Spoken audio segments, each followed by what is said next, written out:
Digital marketing లో అనుభవం ఉన్న ఎగ్జిక్యూటివ్స్ కావాలను సంప్రదించవలసిన నెంబర్లు 8688926084. వరుసగా రెండోసారి లోక్సభ స్పీకర్ గా ఓం బిర్లా వాయిస్ ఓట్ ద్వారా ఎన్నికైన బీజేపీ ఎంపీ 18వ లోక్సభ స్పీకర్ గా బాధ్యతలు.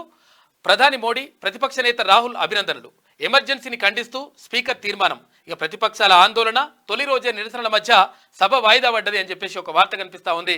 మొత్తం మీద అక్కడ అంటే కేరళ నుంచి ఎంపీగా ఎన్నికైనటువంటి సురేష్ను అక్కడ ప్రతిపక్షాలు ఏది స్పీకర్ ఎన్నిక కోసం వాళ్ళు పోటీ పెట్టినరు.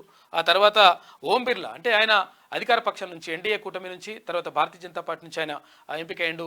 ఆయనని అక్కడ అధికార పక్షం పెట్టి మొత్తం మీద ఎప్పుడు లేని విధంగా అంటే 48 సంవత్సరాల్లో ఎప్పుడు కూడా స్పీకర్కి సంబంధించి ఎన్నిక జరగలేదు, అంటే పోలింగ్ జరగలేదు. కానీ ఈసారి ఎన్నిక అంటే పోటీ నెలకొన్నటువంటి నేపథ్యంలో ఓం బిర్లా ఓటాన్ అకౌంట్ ద్వారా ఎన్నిక అయినట్టుగా తెలుస్తూ ఉంది.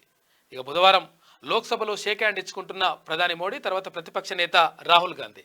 ప్రతిపక్ష నేతగా రాహుల్ గాంధీని ఇక్కడ స్పీకర్ కూడా గుర్తించిండ్రు.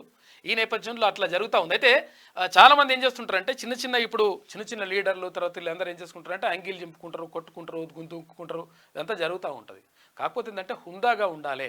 అట్లా హుందాగా ఉండాలి కాబట్టి ఇప్పుడు వాళ్ళు నిజంగా ఒక ప్రధాని తర్వాత ప్రతిపక్ష నేత వాళ్ళు మంచిగా కరచాలనం చేసుకొని మంచిగా అట్లా ఉంటారు.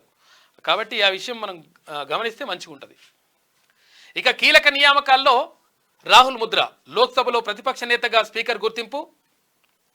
సిబిఐ నుంచి ఎలక్షన్ కమిషన్ వరకు ఎంపిక ప్యానెల్లో చోటు. ఇక పార్లమెంటరీ కమిటీల్లో సభ్యుడిగా రాహుల్, ప్రధానితో సమానంగా ఒపీనియన్ చెప్పే ఛాన్స్ ఉంటుంది అని చెప్పేసి ఒక వార్త కనిపిస్తూ ఉంది. మొత్తం మీద రాహుల్ గాంధీ ఇప్పుడు ఇక్కడ లోక్సభలో సభాపక్ష నేతగా ఎంపికయ్యింది. డిజిటల్ మార్కెటింగ్ లో అనుభవం ఉన్న ఎగ్జిక్యూటివ్స్ కావాలను సంప్రదించవలసిన నెంబర్లు 8688926084.